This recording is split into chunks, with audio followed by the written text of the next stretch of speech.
What is your name? Ann Landis Swann. And where were you born? I was born in McDowell County. Can you tell me about the home and the family you grew up with?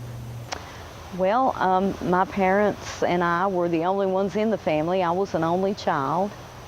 And we moved around several places when I was growing up. My dad worked early on in my life in a textile mill, Marion Manufacturing.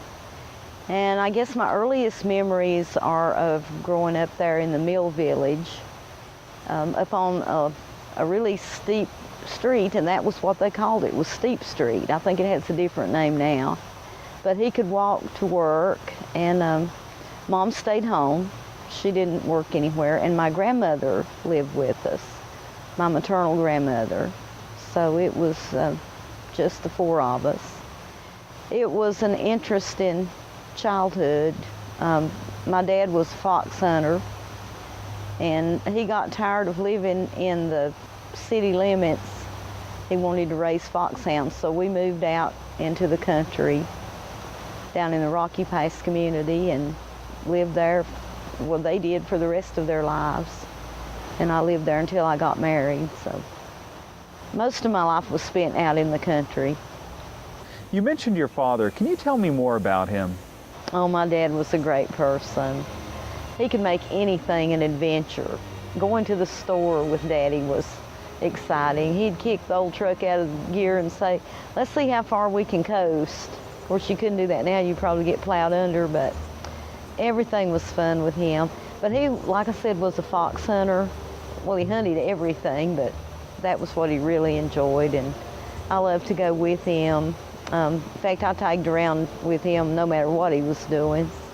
He taught me how to fix lawnmowers and work on cars and you name it. I really do miss him. He was my best buddy. Can you tell me a little bit about your grandmother? My grandmother was part Cherokee, although I don't think she knew that when I was growing up. If she did, she never told us. You know, way back, it was a stigma to be Indian. And a lot of people early on were ashamed of that and tried to hide it. But I honestly don't think that she knew that she was. She looked Cherokee, looking back on it. She was a school teacher. She was retired from the Catawba County school system. And she spent my whole youth trying to make a lady out of me, which didn't work, but she tried. And she was, I won't say prim and proper, but she wanted me to use correct English. She wanted me not to scratch there. She wanted me to not spend so much time outside with Dad, spend more time learning to cook and doing girly things. But that was not me. They managed to rub a little bit of that off on me, but not a whole lot. But she was really funny in her own way. There was this prim little lady who everything had to be just so. But when we got a TV, you know, TV and I are the same age, you know that. We came along about the same time. And we got a TV when I was probably 5 years old. It was one of these big old heavy wooden box cabinets with the little tiny screen and the black and white picture. And we all had the different things we liked to watch. And Granny's thing was wrestling. She loved wrestling on Saturday afternoon. And she had these favorite wrestlers that she really liked. And I will always remember Johnny Weaver was one of her favorites. And when he would fight the great Bolo, who was the bad guy, my granny would really get into it. She was punching and, you know, just get him, get him, get him. And she always sat in her rocking chair, and one day she was just rocking back and forth and flipped it over.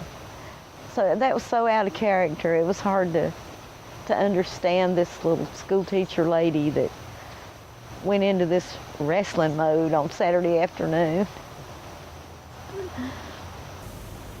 Moonshining's been a large part of our culture in McDowell for a long time. Can you tell me some stories about your family and moonshining? Well, one involved my dad and I. As I told you, he raised foxhounds, and he would have sometimes 40 or 50 hounds in a big lot up in the woods above our house. And naturally, it was not cheap to feed all these animals. So he went around to a lot of the meat markets and grocery stores in the county just to see if they would give him like leftover cuttings from meat, where they'd cut meat, or meat that was going to go out of date soon.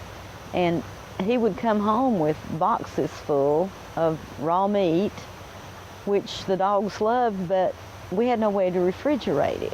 So he came up with the idea that he was going to cook this meat in a big 50-gallon barrel and maybe mix some cornmeal with it and kind of make his own dog food, so to speak, and maybe it'd last a few days.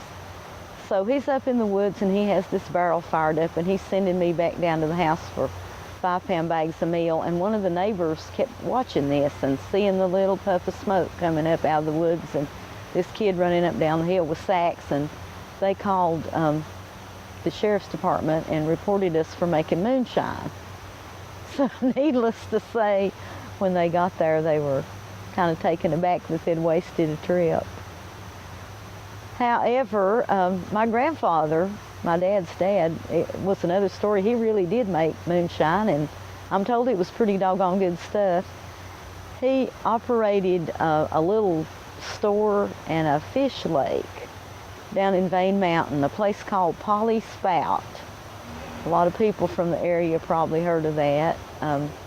He won it in a poker game. Several acres down there. It's a beautiful place, absolutely gorgeous. And he built this lake and built this little store, and there was a picnic shed where folks could picnic for free, and it was always cool there in the summertime. Folks loved to go there and fish.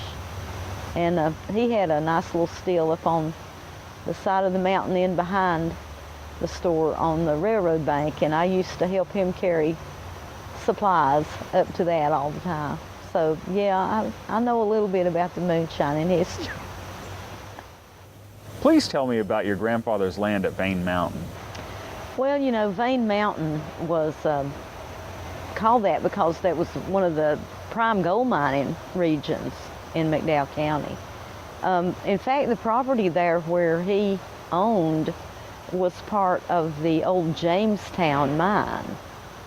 And I used to ask him if he had found gold there, and he'd just, nah, there's no gold down here. So I guess he didn't. But, you know, people have started recreational mining ventures there since then, pretty close to that exact spot, that have been pretty successful. So he may have been sitting on a fortune, who knows. Spout, the name of the spot there where his store was named for a lady named Polly Largent, who operated a stagecoach stop and brothel there back before the Civil War. And folks stopped there for entertainment on their way through the area. And up behind where her old house sat, there was a spring that came out kind of a cleft in the rock. It was kind of like an artesian thing that just spurted out through that rock, and that was why they called it the Spout. So it became known as Spout.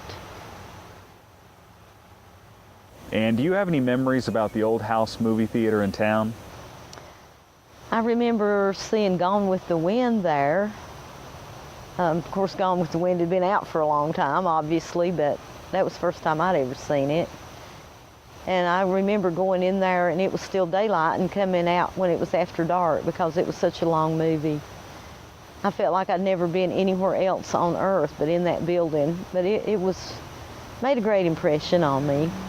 But yeah, I do remember it. I remember that it was always sticky on the floor where people would spill Cokes and candy bars and stuff, and you didn't want to go in there barefoot. You know, when I was growing up, kids went barefoot all the time. We shucked the shoes right after school was out in May, and we didn't put them back on until we started back. But you always wanted to wear them in the house theater. What school did you attend? I went to Glenwood. At that time it was a high school. Now I think it's just elementary, but at that time it was 1 through 12. Went there throughout my whole entire school year. Where did you meet your husband? Well, we went to school together for 12 years, so we kind of grew up together more or less. When did you two get married? We got married way too young, right out of high school, 1967 actually. After high school, Ann, what did you do next? Well, after high school, I had to grow up really quick. A young married woman, didn't really realize what all was involved with being married and trying to make a go on my own, and I got a job immediately. I worked for a short time in a textile plant myself, and I decided that was not for me. So I went to school at McDowell Tech and studied clerical work, and got a job after that with the public health department in McDowell County, and I was there for 30 years. And after I retired from there, I bummed around for a year or two living off the land and decided I needed to go back to work, and heard about the job at Mountain Gateway Museum for a part-time position. So I was fortunate to get that. How long have you been with the Mountain Gateway Museum now? Since winter of 1999, so about 14 years. As you've been learning about the history of our area, can you tell me some interesting things you found out about? Well, the museum itself is an interesting place. According to what we've been able to determine, it pretty much is situated very near, if not on, the actual spot where Davidson's Fort was located during the Revolution. And there are a lot of great stories associated with that, which most people have heard. I think the thing that I've learned most about McDowell County history is the fact that it was so pivotal to the history of the United States. McDowell County gets a bum rap. There's not nearly enough focus put on what went on here during the formation of the United States. This was the Wild West. It was the American frontier during the Revolution, which was the most exciting time in our history. So this was not happening in Missouri or Texas or Kansas or Dodge City. It was happening in an old fort. This was the frontier of America. And there was the clash between the Cherokee Nation and the European settlers. There was the clash between the Loyalists and the rebels, all going on right here. Of course, it was spread throughout the county. There were incidences everywhere.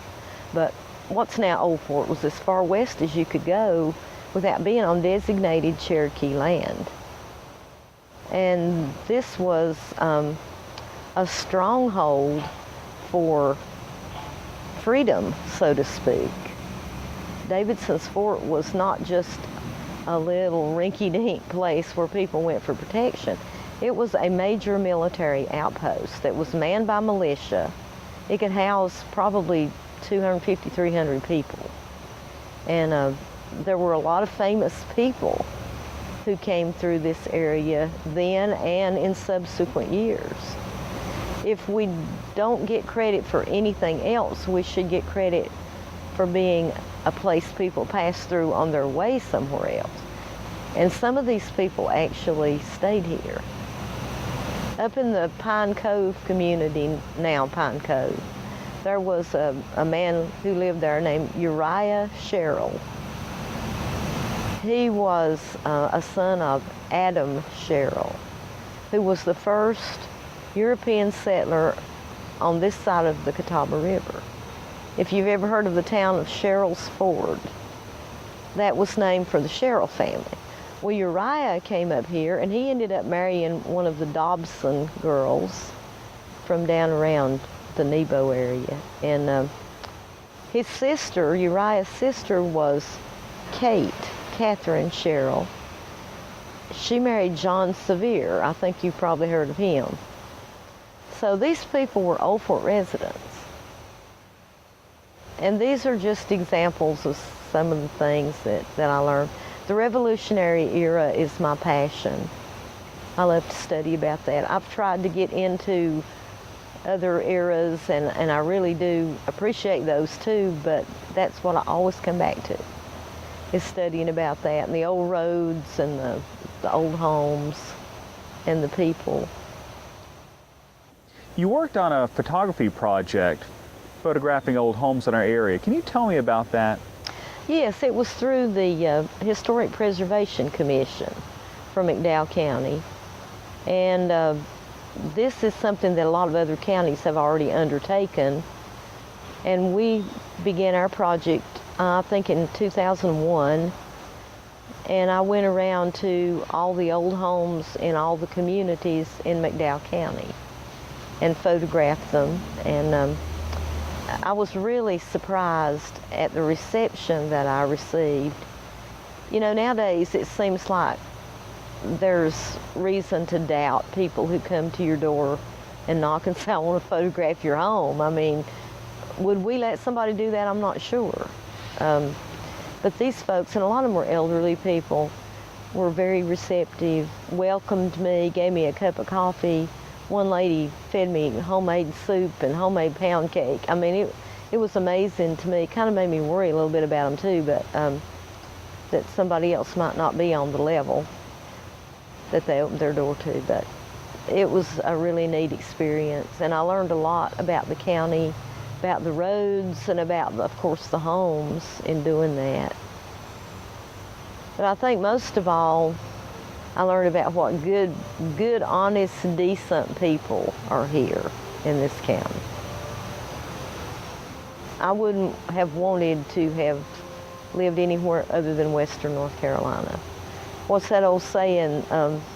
American by birth, Southern by the grace of God. That's kind of the way I feel. You certainly enjoyed your work with the museum. How did you become a historian? I just enjoy history and researching it and discovering new things about it. It's kind of like solving a mystery. And I've always loved a good mystery story from the time I was a kid. Mom used to take me to the old Roses store in downtown Marion. And they had a basement area that had toys, and they had books, and Nancy Drew mystery books were the ones that I always made a beeline for, and I think I read every book about Nancy Drew that there was, so I've always loved a good mystery. I've always been interested in old things.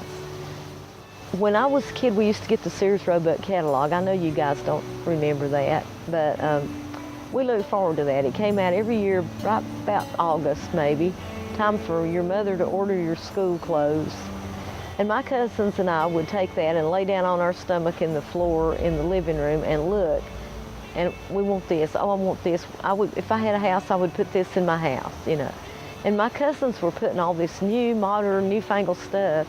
And I was picking out the old wood stoves for your kitchen and the oil lamps and things like that.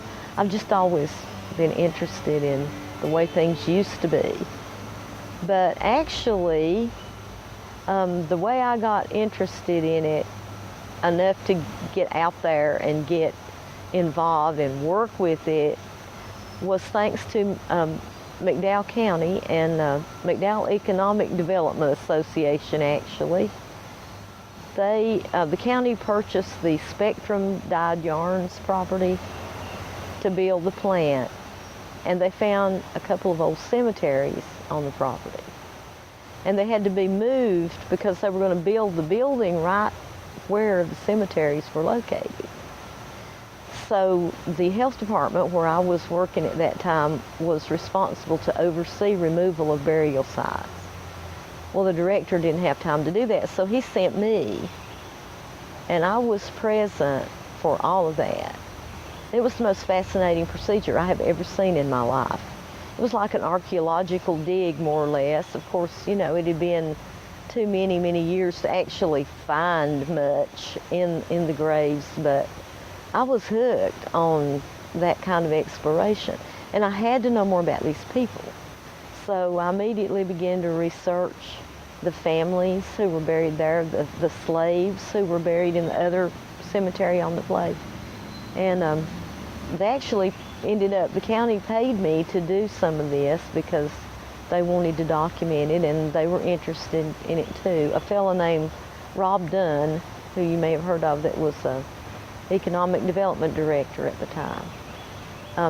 We worked together on that project. So that was kind of what got me hooked onto it to the point where I couldn't turn it loose and was able to branch out, so to speak, into Historical Society, Preservation Commission, and actually working with it. And what would you like people to remember about you? That's a tough question. I would like to be remembered as being real. I don't care for people who put on a lot of pretense, who try to be something they're not. Because I've done the genealogy so much and studied so much about my heritage, not only where I live, but who I came from. I just don't feel that I have any right to be pretentious. My folks were plain and simple, down to earth, salt of the earth farmers, and some were educators and some were ministers, and you know, there were different professions involved there. But I would like to be remembered as somebody who never got above her raisin, as my daddy would say. And also as somebody that did everything I could to protect the environment. I don't understand the current viewpoint sometimes on the environment. Politicians talk about everything else. It's like the environment is taboo, and lower taxes and better education and better health care and all that stuff is great, but it's not going to do us any good if we're dead. And until we have clean water and clean air and non-toxic food to eat, all that stuff doesn't matter. So I would like to be counted among the few handful of people that realized that it did matter. You know, the Cherokee believed that no man can own the land. We belong to it. They knew how to appreciate it and care for it, be good stewards of it, give back to it, not take too much. It breaks my heart to see what's happened to the land. There's nothing I can do to stop progress, but maybe just one tiny little thing I can do could save something. And yes, I'm a tree hugger, and yes, I'm proud of it. What advice would you have for a young person today? You're gonna get older. You're not always gonna be cute. What other people think of you does not matter. Be yourself. Hold on to what you believe in. Don't give up your dreams. Don't let other people talk you into things that you don't want to do or that you know is not right, because high school will be just a memory. You've got your whole life to live. Don't get sucked into that, I have to dress like, look like, talk like, eat like, be like every other human on earth. You're you. Be you. And thank you for letting me interview you today. Well, you're more than welcome. I've enjoyed it.